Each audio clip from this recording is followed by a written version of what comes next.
Welcome back to The Interval, a musical theatre podcast. This week we are wrapping up 2025 with a few of our favourite things.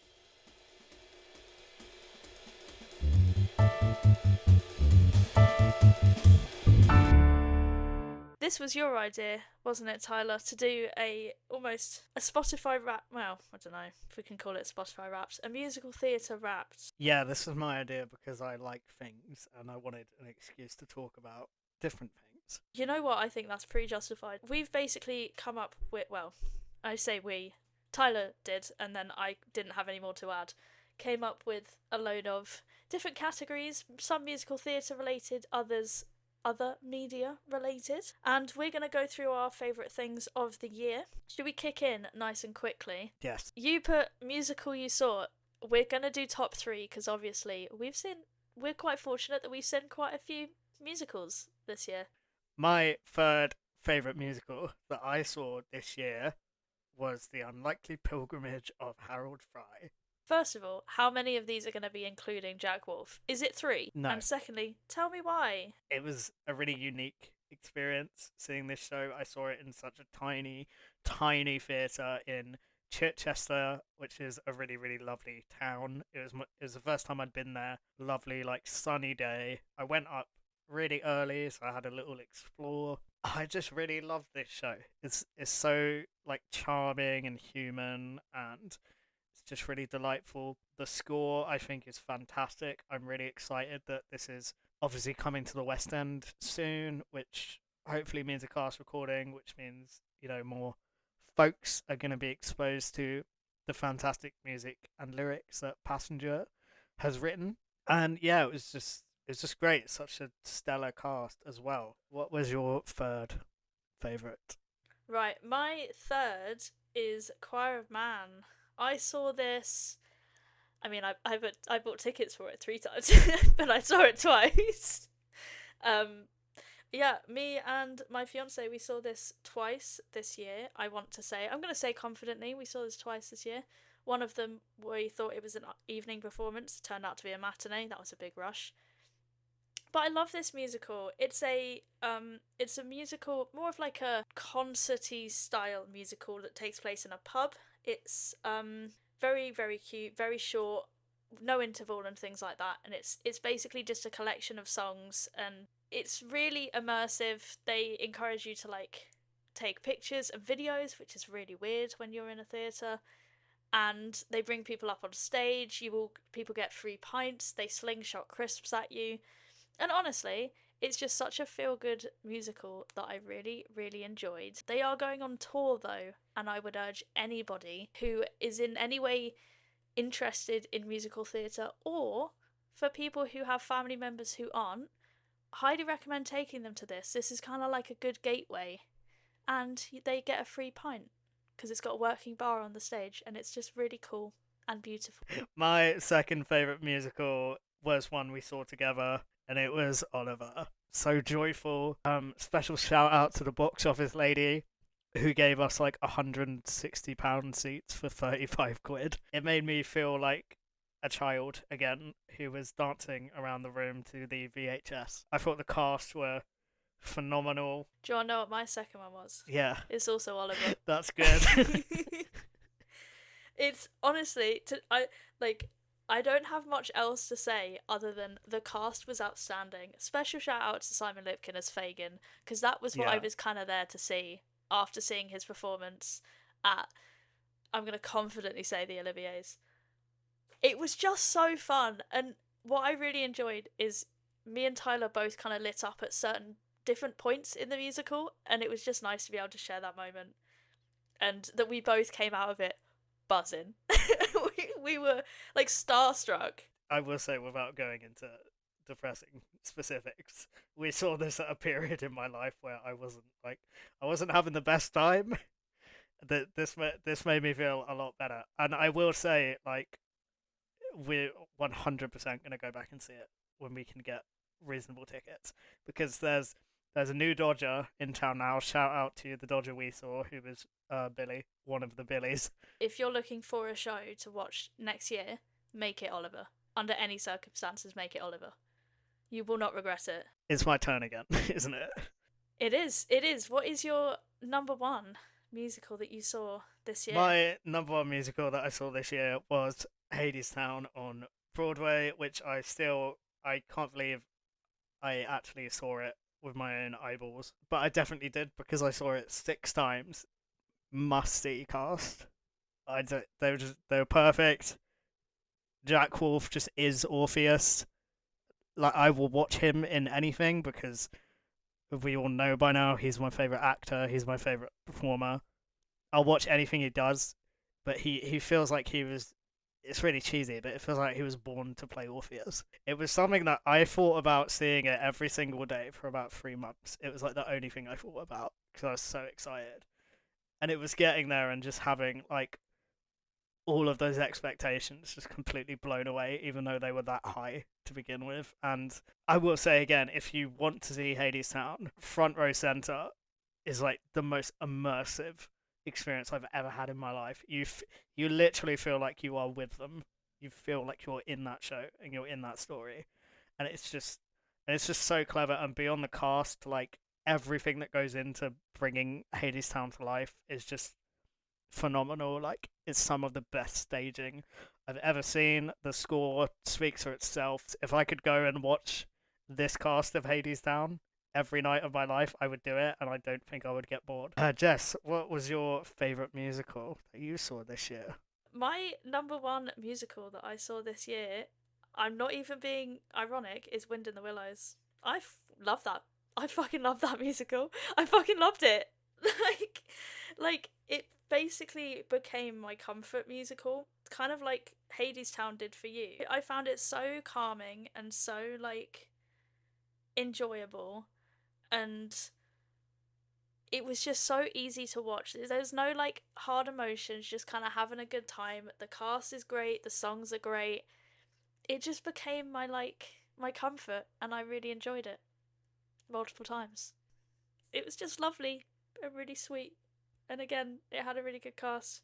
So you've got two Jack Wolf and I've got two Simon Lipkin in mine apparently. Taking a slight step back from musicals, what's the best play that you saw this year? The best play I saw this year was Born with Teeth. I mean, fair. That was so good. Big Doctor Who fan in general. I thought Shooty was a fantastic Doctor. It was really cool to see him, like, be in the same room as him and see him on stage. I felt kind of out of body when I was watching that. I'd also just love to see the play in general again. I thought it was so well written.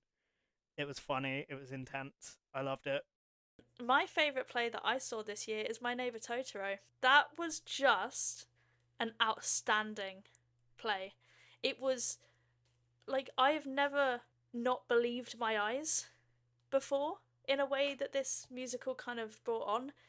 The puppetry was outstanding. The staging was amazing. You can check out our review for pretty much all of the things we've just spoken about in our past episodes, but it was just beautiful and so much fun. So family friendly, but also so enjoyable for two fully grown adults.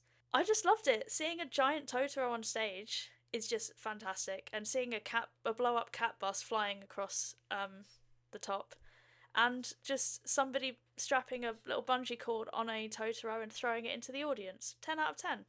So, next one we have is cast recording, our favourite cast recording that released in 2025. This took some research. Oh, mine didn't take any. My favourite cast recording that released this year was the Next Normal West End cast recording.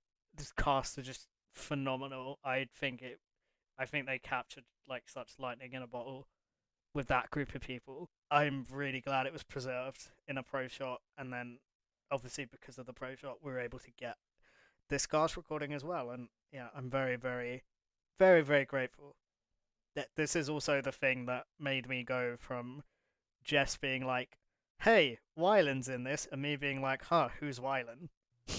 to now being being a big fan of Mr. Jack Wolf. So I love Next Normal, and I was so happy that we got this cast recording this year. What was your favourite of the year?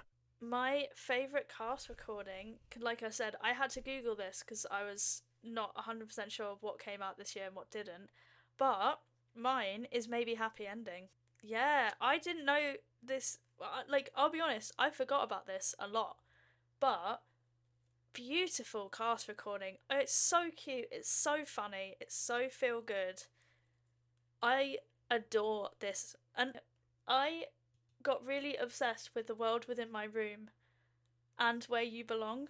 I, they're just beautiful. Basically, no notes on the cast recording. I just adore it, and there is heavy rumours that it's coming to the West End, and we will be seated. We also want to talk about cast recordings that we really love, but we, you know, didn't release this year, but we may have stumbled upon. Would you like to go first? Oh God. Yeah, okay. Look, right, everyone. Originally I wrote down Bonnie and Clyde because I thought great musical, great soundtrack, 10 out of 10 on that. The Mm-hmm. Broadway version is my favourite. But then I was looking for another category that we have, and I realised I can't say that because my most listened to one was K-pop Demon Hunters, and I hate that that's a thing. And if that is allowed to be a cast recording, it's going to be K-pop Demon Hunters. If it's not, Bonnie and Clyde, because I don't know how pedantic we're getting if a cast recording has to be a musical. Nah, I'd say not. Okay. So K-pop Demon Hunters is my first one. I look, it's just fun. It's just fun. It's got some bangers. It's got some good songs for the gym. I would highly recommend it as well. It's really funny, and it's a great film as well. What's yours? Mine is Come From Away. Oh yes! Oh, what a shout! I watched the pro shot of this, and then I listened to the cast recording non-stop for about a month. Um, it's just beautiful. That's all I can really say about it. What is your favorite song or performance of a song that you have listened to and seen this year? So, keeping on brand with what I have already said, my I again, I wrote down three songs here. One was from Next to Normal because it was on my Spotify Wrapped.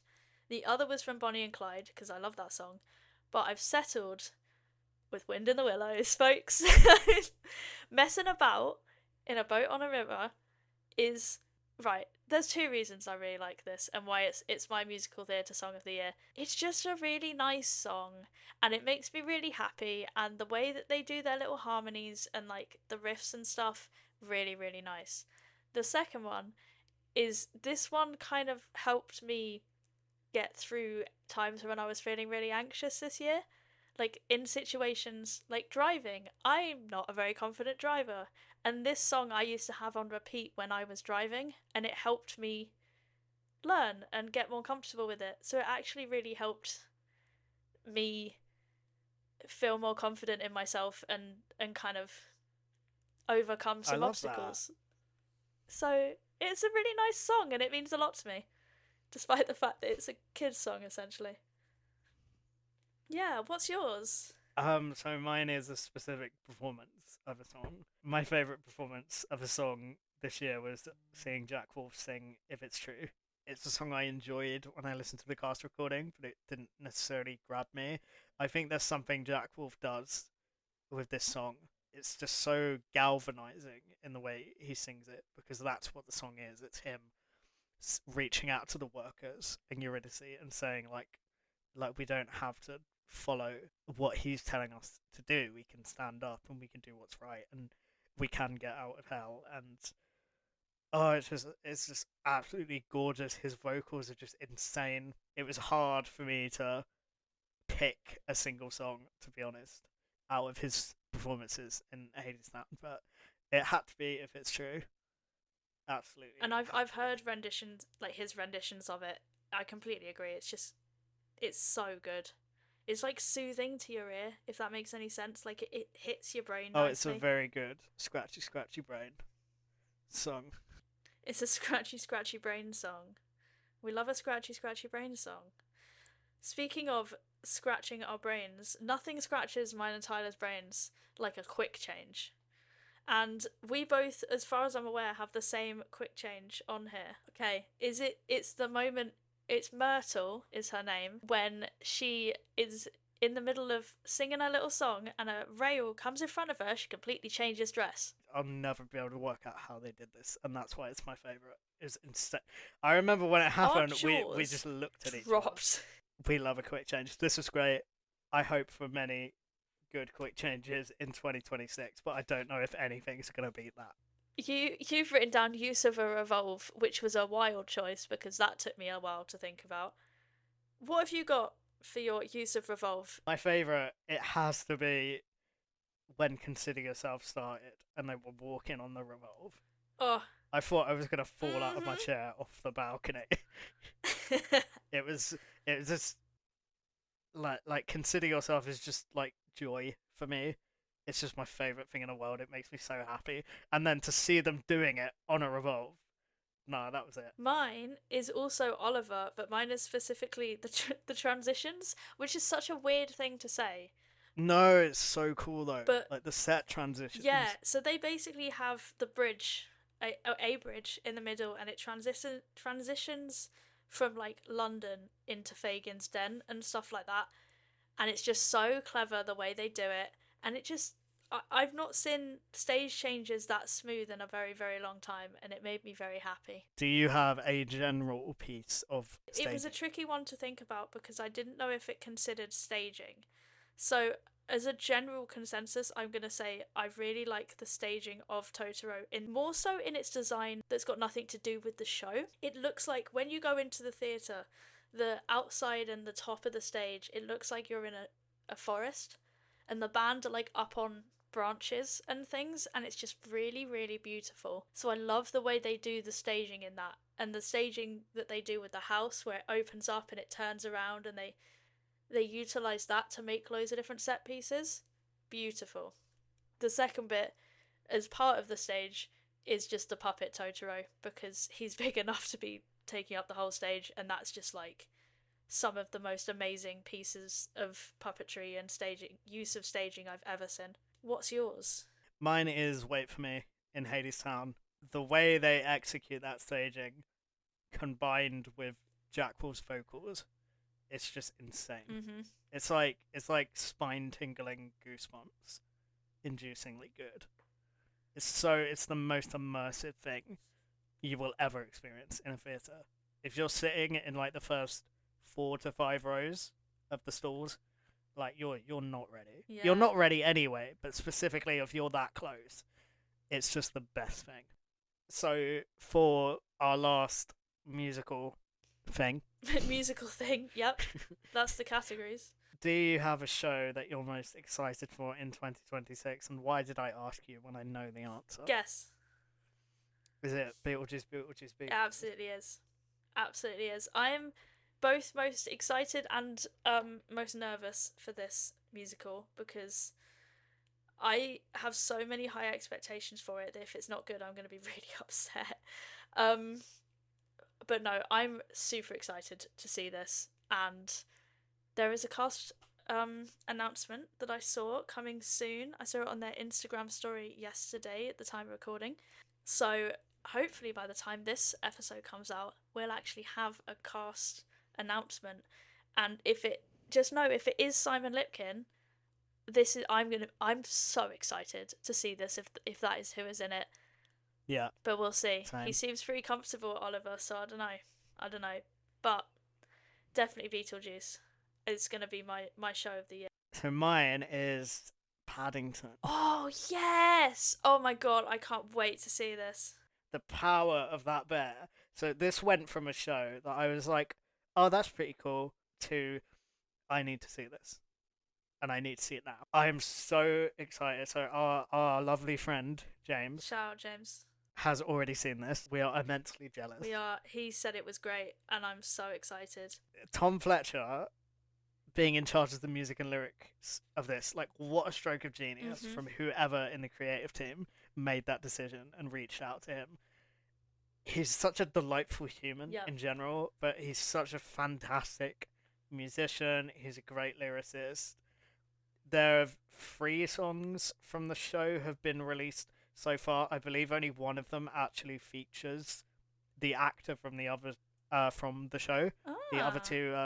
The other two a version sung by Tom at the moment, which is still as delightful Mhm. because he has a fantastic voice. But yeah, the Explorer and the Bear, which is Oh, like it's basically Paddington's Wizard and I. It's his I Want song. Paddington's Wizard and I. Oh my god, I love that comparison so much. It It is is. though. I get it. Yeah, it is. It's such a delightful song. And then One of Us, which is a song all about how, Paddington's already our family. It's really sweet. I Aww. think Mrs. Brown or Mr. Brown probably leads it in the actual show, but I don't know because we haven't heard exactly how it works in context. I just know as soon as he walks on, I'm gonna burst into tears, It just looks so beautiful. Like, and and it's so good. I will probably be in tears for the entirety of the show. I'm so excited. I can't wait, and I equally can't wait for the cast recording because a cast recording is coming in March. That's our musical theatre stuff. Our musical theatre things, if you will. Yeah. Now we're gonna talk about other things for as long as we desire because it's our podcast and we can do what we want. This is basically holding space wrapped at this point. Mine and Tyler's second favourite hobby, other than watching musicals or listening to musicals, is reading. Yes. We have held space for a lot of books, so we're gonna do a top three. Are we doing a top three? I have a top three. Okay. My favorite book I read this year is The God of the Woods by Liz Moore. This is Ooh. just such a cool book. It's a slow burn mystery. It's billed as a thriller, but it's not like a popcorn thriller. It's very much a big slow burn mystery. It's relatively long as well. It's about 500 pages. This is a book that follows a lot of different characters across multiple decades. In one of the timelines, you're following the family of a young boy called Bear who has gone missing and the community who are rallying around to try and find him. And then the second timeline is 30 years after Bear's disappearance. His sister, who is born like years after he disappeared, and then she goes missing. So there's the same sort of investigation going on 3 decades later. I just absolutely loved it. If you want like a slow burn book that's really character focused and has a cool mystery, read this book. It's great. That does sound really cool. What is yours? What is your favorite book of the year? My favourite book of the year is one I read right at the beginning. It's Tomorrow and Tomorrow and Tomorrow. Do you know what, Jess? Is it one of yours? Yeah. Yes. Oh, this book. So this was, for context, this was the first book that I read at my book club, and also just so happened that when I was walking back from my book club, I messaged Tyler and said, "This is the book we've got," and Tyler went, "I've got that book too. I've just bought it."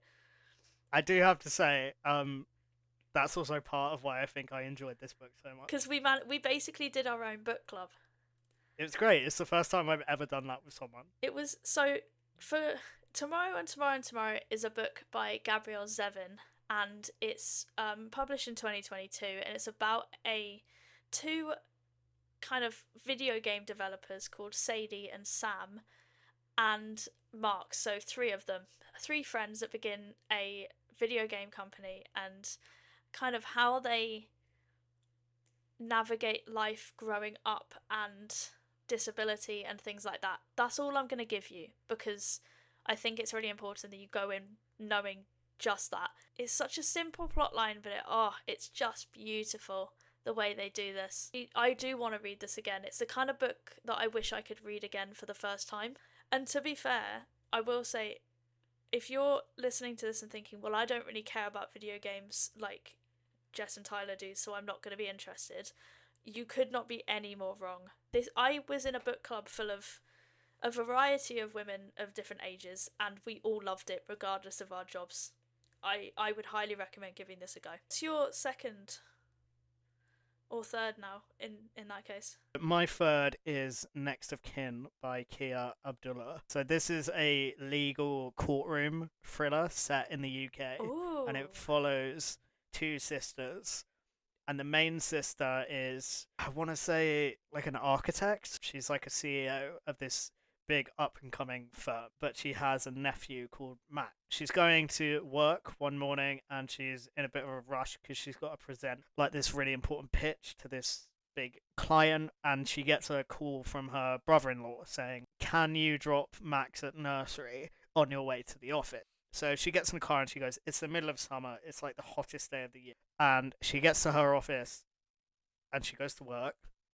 And then a few hours later, she realizes she's left Max in his car seat. Oh my god, stop. He it's not really a big spoiler because it literally happens in the first chapter, but yeah, he unfortunately passes away, and the remainder of the Oh book my god. is like the fallout of that situation.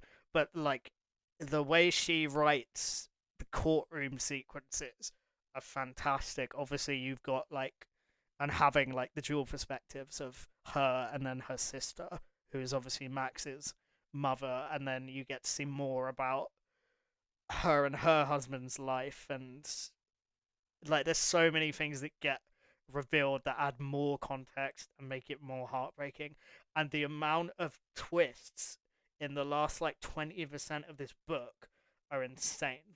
Do you have any more? I do. I have two more. So, my second one is another book that me and Tyler basically did as a book club. It's The Names by Yeah. Florence Knapp. Is this one of your honourable mentions? If you didn't bring it up, I was going to. So This book is so interesting and it's got the coolest premise. It's basically about Cora, a mum, who gives birth to a son. Um, and it's three different timelines on her naming this son three different names. So Bear, Gordon, or Julian. And it's what happens almost as a byproduct of these names. It kind of explores a lot of domestic abuse. It explores very different lives, and it the way that it brings these characters to life and the way that it handles this writing is just outstanding. There were points in which it almost read like a film, and I was like catching on to certain parts where it was like quick cutting between two different people, and I was like, oh no, oh no. It's so heartbreaking and it's so shocking and it's so loving at the same time and kind of warm and wise. It's beautiful. And it's her debut novel, which is insane. It's just such a clever premise that I would have never read this outside of book club, and I'm really glad that I did, and I would highly recommend anybody else read it. Yeah. What is your. Do you have any more? I have one more.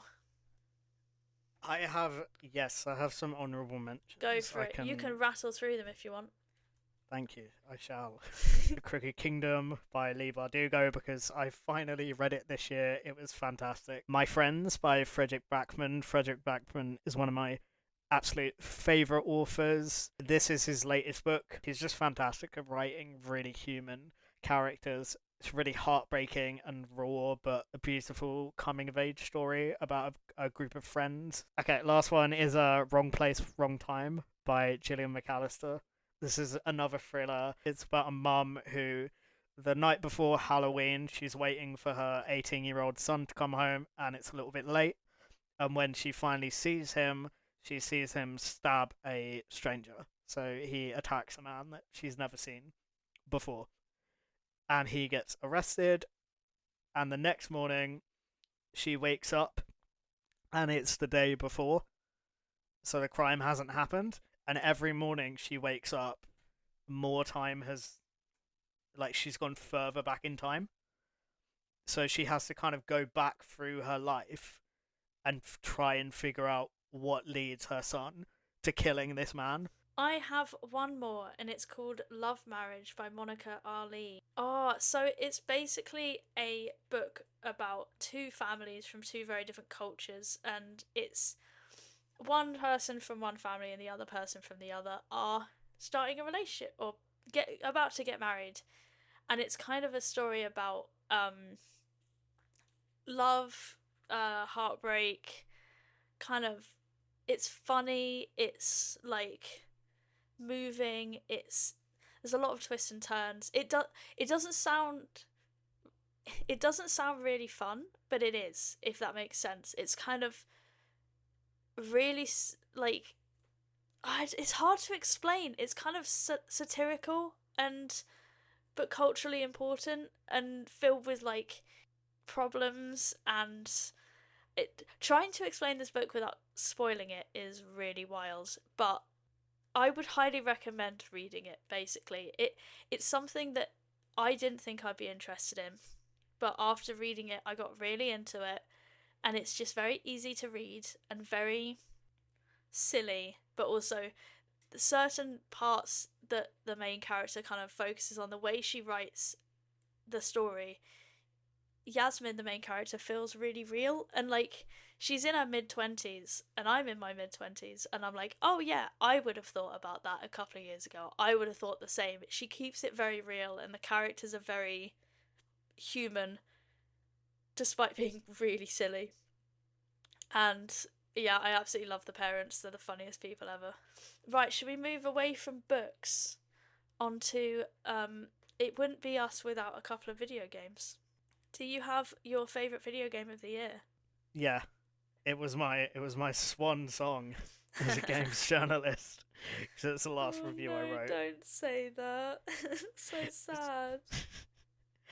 My favorite game that's come out this year is Pirate Yakuza Like a Dragon in Hawaii.